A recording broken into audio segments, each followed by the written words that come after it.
ओम जी, आपने बीजेपी को छोड़ के निर्दलीय प्रत्याशी बनने का फैसला लिया और आज मैदान में है। क्या लग रहा है, किस तरह का आपको समर्थन मिल रहा है जनता का? पहले तो बक्सर के जनता को गोल लगाता नहीं और समर्थन तो हमको भरपूर मात्रा में मिल रहा है।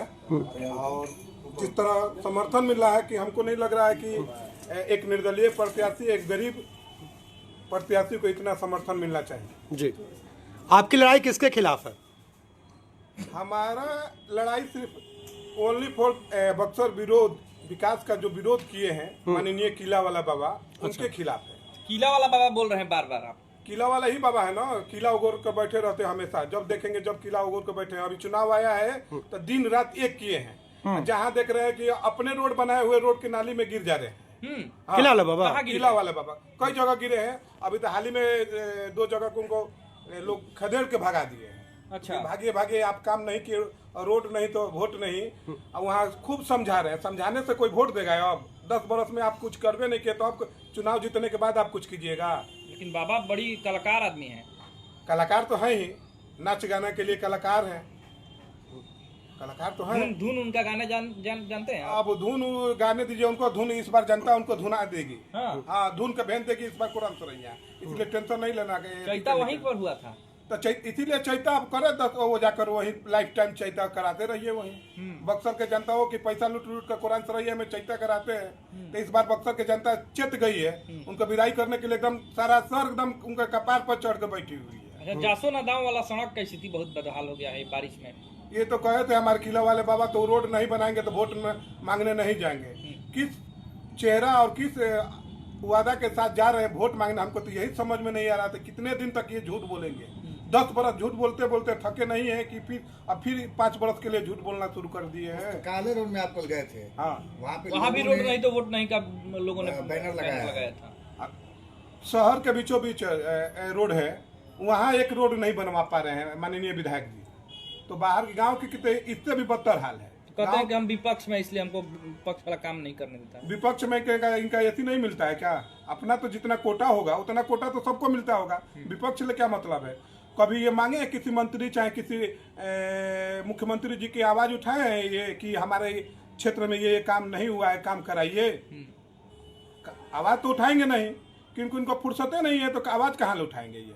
लेकिन उनका माहौल अब धीरे धीरे बहुत सारे लोग आकर के बना रहे हैं। सारीपुर में देखे आपने, अफजल अंसारी आए थे। अफजल अंसारी आ गए थे, और जबकि सारीपुर में उनका विरोध हो रहा था। ये बताइए 10 बरस में ये क्या किए हैं? तो बाहर के नेताओं को बुला बुला कर आपको वोट मांगना पड़ रहा है। वही अफजल अंसारी जी है ना, जो कल तक इनको उल्टा सीधा बोलते थे, आज उनको बुलाकर वोट मांग रहे हैं। क्या जरूरत पड़ गई? आप इसका मतलब आप विकास नहीं किए हैं। आप हिंदू मुसलमान के दिखा कर वोट मांगिएगा। अफजल जी को चेहरा दिखाकर वोट मांगिएगा। अपना तो बैकग्राउंड है नहीं। अपना तो बैकग्राउंड सिर्फ एक ही है, तो पान खाना। अरे पान खाते हैं तो पान पे आपको क्या दिक्कत है? पान क्यों नहीं खाए? दिक्कत है। पान इसलिए नहीं खाते हैं कि पान बढ़िया चीज है। पान इसलिए खाते हैं कि गरीब के जाएंगे तो वहाँ पानी पीना नहीं पड़ेगा, खाना खाना नहीं पड़ेगा। अच्छा, ये सब भी पान खाते हैं। अच्छा, और का ये शौक से थोड़ा ही पान खाते हैं। समाज में तो लोग यह भी कह रहे हैं कि आप बीजेपी से बगावत किए थे, लेकिन बीजेपी के प्रति काफी सॉफ्ट है और विधायक पे हमला कर रहे हैं। कहीं ना कहीं आप महागठबंधन को नुकसान पहुंचाते हैं। हम किसी भी पार्टी के प्रति कुछ, हम निर्दलीय प्रत्याशी है। हमारा पार्टी एक बक्सर की जनता है। हम किसी के पक्ष से नहीं बात कर रहे हैं। जो सत्ता में रहेगा उसी का तो विरोध करेंगे हम। सत्ता में तो बीजेपी और जेडीयू की सरकार भी है, डबल की सरकार है। जवाबदेही जिम्मेदारी उनकी भी तो होती है। तो उनको जवाब ये ना लगे, मुन्ना बाबा मांगे, किला वाला बाबा को मांगना चाहिए उनका जवाब। आपको सिर्फ एक तरफ महागठबंधन के नहीं, हमको सबको जवाब देना मांग रहे हैं। बीजेपी के स्टार प्रचारक लगातार पहुंच रहे, अमित शाह आए, योगी जी आए, पवन सिंह आए। अब बक्सर की जनता को ये देखना चाहिए कि ये लोग का अपने नाम पर वोट नहीं मिल रहा है। तो बड़े बड़े कलाकारों को और बड़े बड़े नेताओं को बुलाकर वोट मांगना पड़ रहा है। एक निर्दलीय प्रत्याशी, एक गरीब आदमी अकेले चुनाव लड़ रहा है। ना चंदा मांग रहा है, ना कुछ मांग रहा है, अकेले लड़ रहे हैं। ये लोग पार्टी से होकर, सिंबल से होकर, जाति और पार्टी के बात कर करके ये वोट मांग रहे थे। ये लोग तो चुनाव ऐसे ही हार चुके हैं, तो ये लोग को बात करने से क्या फायदा है? अभी आज आएंगे एक माननीय हमारे गायक हैं, उनका जवाबे नहीं है। पावर स्टार पवन सिंह आ रहे हैं। हाँ, नहीं, पावर स्टार पवन सिंह एगो हो रहा है। जो अपनी पत्नी को नहीं संभाल पाए वो बक्सर के जनताओं को गुमराह करने के लिए आएंगे, कहेंगे कि इनको वोट दीजिए, ये वोट देंगे तो ये बहुत विकास करेंगे। इससे पहले 10 वर्ष यहाँ के सांसद एक भारतीय जनता पार्टी के ही रहे थे, वो क्या विकास किए? क्यों नहीं आनंद मिश्रा घूम घूम कर कह रहे हैं कि हमारे सांसद ये काम किए हैं, उन पर हमको वोट दीजिए? वोट तो नहीं मांगेंगे। पोस्टर से गायब है, उनका चेहरा भी गायब है। एक मिनट का भी आप अश्विनी चौबे क्या बीच में आ जाता क्या भैया क्या बोले? पोस्टर से या उनके कार्यालय पर पोस्टर से जो बक्सर अश्विनी के बाबा पुलिस अश्विनी बाबा गायब हो गए हैं। यही तो यहाँ के ब्राह्मण समाज को समझना चाहिए। जो ब्राह्मण का बिहार का इकलौता नेता था माननीय अश्विनी चौबे जी, उनको गायब कर दिए, और तभी आप लोग उन्हीं के पीछे घूम रहे हैं। जो आनंद मिश्रा आज भी आप कार्यालय में जाइएगा तो आनंद मिश्रा भैया नहीं कह सकते, उनको आनंद मिश्रा सर का करना पड़ेगा। अच्छा, आप जनप्रतिनिधि सर सर कहेंगे, जी सर, जी सर। ओम जी, सवाल ये है कि इस बार की पूरी चुनाव में मुद्दे कौन है और सुपर कॉप, डाइनिंग, एनर्जेटिक, इसी पर चुनाव हो रहे हैं, जंगल राज पर चुनाव हो रहे हैं, तो क्या लड़ाई स्थानीय मुद्दों को लेकर के है आपकी, या फिर जो आ रहे हैं सेलिब्रिटी उनको लेकर के है? नहीं, हमारा स्थानीय मुद्दे को लेकर है। हमको किसी सेलिब्रिटी से हमको कोई मतलब नहीं है। हमारा बक्सर की विकास हो, हमको इतना ही से मतलब है। बक्सर के बाहर की हम बात नहीं करते हैं। बिहार में क्या हो रहा है उससे हमको क्या मतलब, बक्सर का विकास हो जाए। 10 दिन रह गए हैं, आप किस रूप में देख रहे हैं आप इस पूरे माहौल को? बक्सर की जनता हमको जिस माहौल में रखेगी उस माहौल में रहेंगे। बक्सर की जनता की बस की है ना, हम अपने से क्या कर सकते हैं? हम अपने से कुछ कह देंगे तो बक्सर की जनता को हम दिल में है। अब वोट में कहाँ तक ला रही है बक्सर की जनता लाएगी, ये हमको नहीं डिपेंड करता है। बक्सर की जनता डिपेंड करेगी, बक्सर के नौजवान डिपेंड करेगी, और बक्सर के बेरोजगार डिपेंड करेगी। बक्सर के विकास चाहिए या भ्रष्ट नेताओं का साथ चाहिए? क्या कुछ नहीं हुआ जो होना चाहिए था? अभी बक्सर में हुआ क्या है?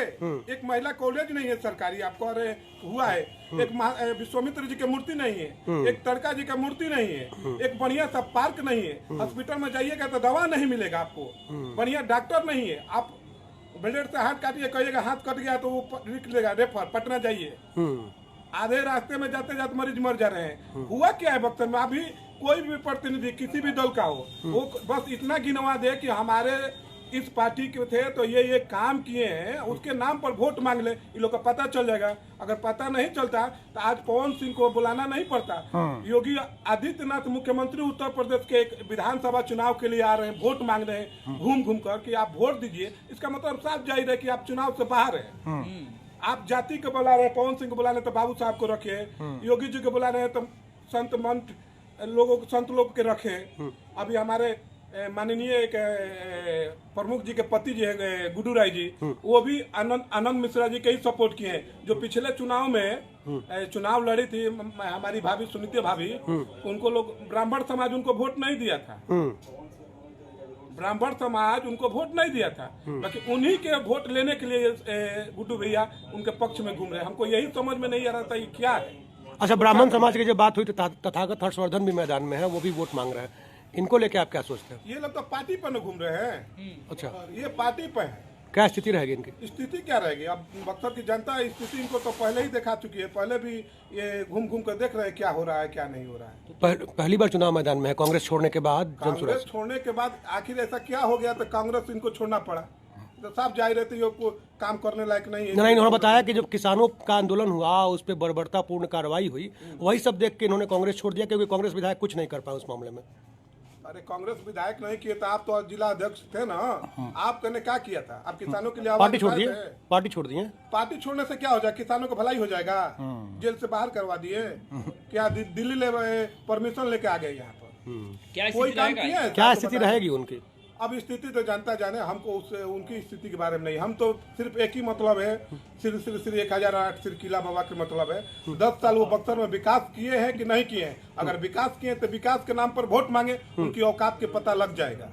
हमको और किसी से कोई मतलब नहीं है। आनंद मिश्रा जी है चाहे जो भी है, आनंद मिश्रा नहीं, उनको पलटू मिश्रा हम कहते हैं, क्योंकि इससे पहले निर्दलीय लड़े, उसके बाद जन स्वराज में गए, उसके बाद अभी भाजपा में आए हैं, और चुनाव जीतने के बाद फिर आरजेडी में चल जाएंगे। ये कोई ठीक नहीं है, इसलिए हम इनको पलटू मिश्रा कहते हैं। कब पलट जाएंगे कोई ठीक नहीं। जनता से क्या अपील कीजिएगा? जनता से यही अपील करेंगे, बक्सर की जनताओं से यही अपील है कि आप बक्सर के विकास के लिए वोट कीजिएगा, न कि जाति और पार्टी के लिए वोट कीजिएगा। जाति और पार्टी के लिए वोट कीजिएगा तो फिर 5 साल आप पीछे हो जाइएगा।